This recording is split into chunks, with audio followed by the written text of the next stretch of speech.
ہمارا موضوع سورہ غاشیہ کے فضائل کے بارے میں ہے۔ سورہ غاشیہ کی پہلی فضیلت یہ ہے، حساب میں آسانی اور بچے کو رونے اور ڈرنے سے نجات ہو۔ حضور اکرم محمد مصطفیٰ صلی اللہ علیہ وآلہ وسلم نے فرمایا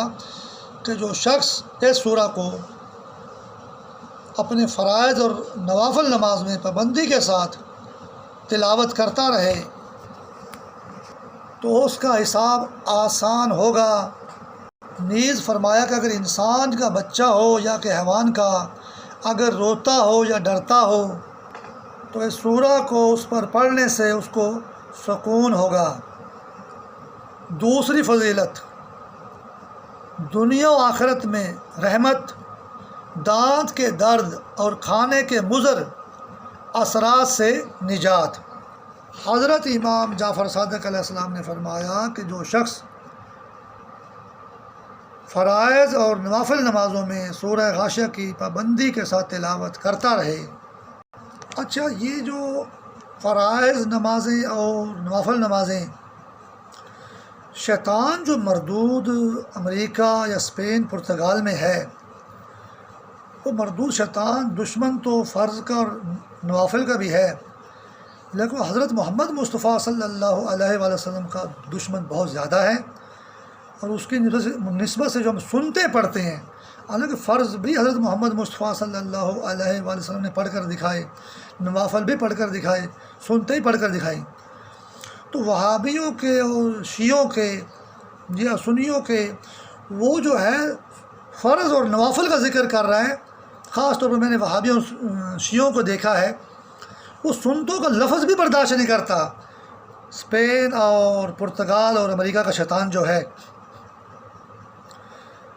تو یہ ہے کہ اس میں جو فرائض اور نوافل میں سورہ غاشیہ کی تلاوت یا پابندی سے تلاوت کرتا رہے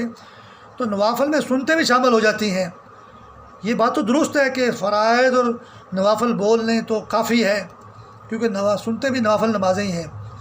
لیکن شیطان فرائض اور نوافل کا ذکر کرتا ہے، سنتوں کا لفظ اس کو برداشت نہیں ہے، جو مردود شیطان اسپین، پرتگال اور امریکہ میں ہے۔ لہذا فرائض نماز پڑھیں یا سنتے پڑھیں یا نوافل پڑھیں یا وتر پڑھیں یا مستحب نفل پڑھیں، تو یہ ایک کی وضاحت ہو گئی۔ تو اس کی اجتماعی یا ہیڈ لائن وضاحت یہ ہے کہ فرائض سنتے اور نوافل نمازوں میں اس سورہ کی تلاوت کرنے سے، غاشیہ کی تلاوت کرنے سے خداوند کریم اس کو دنیا اور آخرت میں اپنی رحمت سے ڈھانپ لے گا اور عذاب جہنم سے نجات دے گا۔ نیز فرمایا کہ اگر یہ سورہ داڑھ کے درد پر پڑھا جائے تو اس کا درد ساکن ہو جائے گا، اور اگر کھانے کی چیز پر پڑھا جائے تو اس کے برے اثرات سے حفاظت و سلامتی پائے۔